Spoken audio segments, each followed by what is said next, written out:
ওম নমো ভগবতে বাসুদেবায়। জয় শ্রীকৃষ্ণ। রাধে রাধে। নমস্কার সকল কৃষ্ণ ভক্তকেই রিমিস ভার্সিন চ্যানেলের পক্ষ থেকে সকলকে সুস্বাগতম।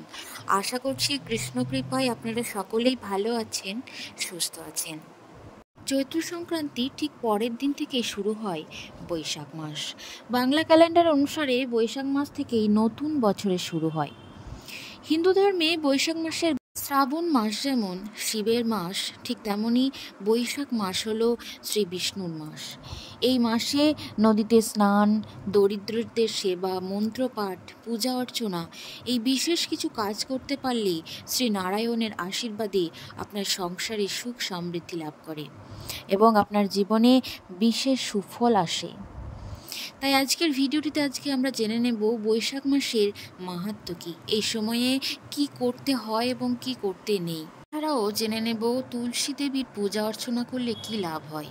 তুলসী তলায় গোবর দেবার মন্ত্র, তুলসী গাছে জল ঢালিবার মন্ত্র, তুলসী পাতা তুলিবার মন্ত্র, তুলসীর প্রণাম মন্ত্র এবং তুলসী তলায় সন্ধ্যা দেবার মন্ত্র, এছাড়াও ঠাকুর ঘরে সন্ধ্যা দেবার মন্ত্র, এই সমস্ত কিছু নিয়ে জানবো আজকের এই ভিডিওটিতে। আশা করছি আপনাদের ভিডিওটি সমৃদ্ধ করে তুলবে।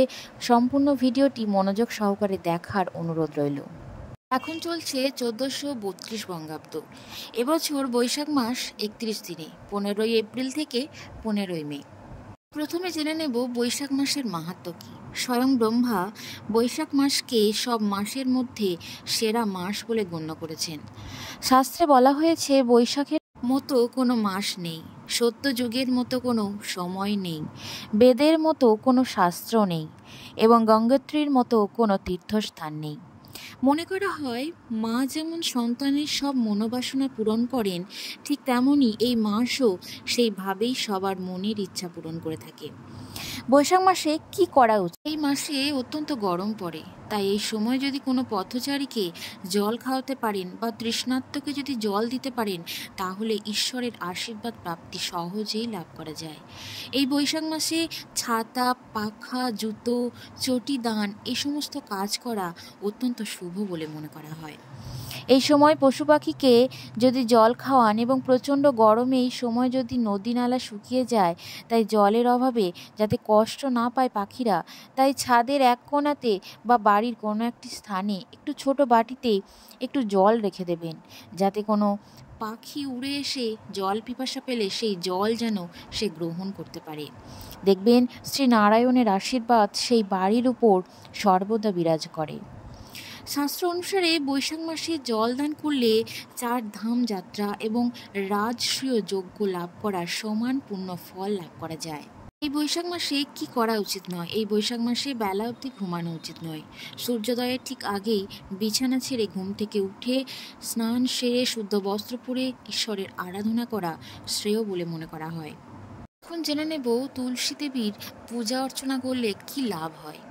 প্রতিদিন যদি তুলসী দেবীর পূজা অর্চনা করা হয়, তাহলে কৃষ্ণ পদ প্রাপ্তি লাভ করা যায়। তুলসী তলায় গোবর দেবার মন্ত্র কি? বড়ি তুলসী চড়ি তুলসী করলাম তুলসী সার, গোবর দিলে তুলসী তলায় জন্ম হয় না আর। এই মন্ত্র পাঠ করতে হবে সূর্যোদয়ের ঠিক পূর্বে এবং তুলসী তলায় গোবর দিতে হবে। এখন জেনে নেব তুলসী গাছে জল ঢালিবার মন্ত্রটি।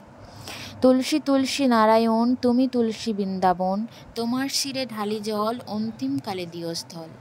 আরও একটি মন্ত্র হলো জলশুদ্ধ স্থলশুদ্ধ শুদ্ধ হাতের নোড়ো, এক তোলা মৃত্তিকে শুদ্ধ বৃন্দে রানী জোড়াও। এই মন্ত্র 3 বার বলে তারপর তুলসী গাছে জল দিতে হবে। এখন জেনে নেব তুলসী পাতা তুলিবার মন্ত্রটি। ডালে কৃষ্ণ পাতায় হরি, সরে বসো কৃষ্ণ তুলসী তুলি। এই মন্ত্র পাঠ করিতে করিতে 3 বার হাততালি দিয়ে তুলসী পাতা তুলতে হবে। এখন জেনে নেব তুলসীর প্রণাম মন্ত্রটি। তুলসী তুলসী মাধবী লতা, কও তুলসী কৃষ্ণ কথা, কৃষ্ণ কথা শুনলে কানে, দ্বাদশ প্রণাম তোমার চরণে। তুলসী গাছে জল দিয়ে এই মন্ত্রটি 3 বার বলে তারপর প্রণাম করতে হবে। এখন জেনে নেব তুলসী তলায় সন্ধ্যা দেবার মন্ত্রটি। তুলসী তলায় দিচ্ছি বাতি, সাক্ষী থেকো ভগবতী, সাক্ষী থেকো দেবগণ আর লক্ষ্মী নারায়ণ। বাতি দেখায় সন্ধ্যাকালে যেন তব বরে ৩ কুল উজলে, মিনতি করি দিয়ে গলে বাস, অন্তিমে দিও স্থান ওহে শ্রীনিবাস। তুলসীতলায় প্রদীপ দিয়ে এই মন্ত্রটি ৩ বার পাঠ করতে হবে। এখন জেনে নেব ঠাকুর ঘরে সন্ধ্যা দেবার মন্ত্রটি। সাঁঝ সন্ধে পবন বাতি, সন্ধে লন বসুমতী, সাঁঝ সন্ধে আগমন, সন্ধে লন নারায়ণ। ঠাকুর ঘরে সন্ধ্যা দেবার সময় মন্ত্রটি ৩ বার পাঠ করতে হবে। বন্ধুরা, আজকের ভিডিওটি এই পর্যন্তই। সকলে ভালো থেকো, সুস্থ থেকো। আবারও দেখা হচ্ছে আপনাদের সাথে নতুন পর্ব নিয়ে। হরে কৃষ্ণা, রাধে রাধে, ধন্যবাদ।